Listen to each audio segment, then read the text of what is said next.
आज संडे म्हणल्यानंतर क्लिनिंग तर झालीच पाहिजे। इकडं क्लिनिंग करत होते तोपर्यंत त्यांचा फोन आला, मला भूक लागली, आधी जेवण बनव मग बाकीचे कामं कर।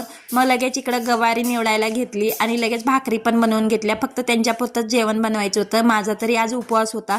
आणि माझ्यासाठी वरीचा भात आणि शेंगदाण्याची आमटी बनवून घेतली।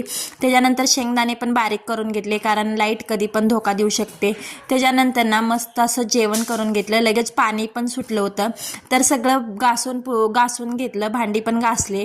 आणि हे पिंपतलं पाणी ना रोज काढावं लागतंय, कारण पाणी कधी धोका देऊ शकतंय सांगता येत नाही। त्याच्यानंतर मस्त अशी झोप काढली, 4 वाजता चहा बनवला। त्याच्यानंतर मला दळप करायचं होतं। मला दळप करायला का आवडतंय तर त्याच्यातली माती खाण्यासाठी। आणि मी दळप करते तरी माझी मुलगी पण मध्ये मध्ये आलीच पाहिजे, तिला पण खूप माती आवडते। आणि अशी दळणमधली माती कुणाला कुणाला आवडते असे कमेंट करून नक्की सांगा। चला तर मग भेटूया उद्याच्या व्लॉगमध्ये, बाय।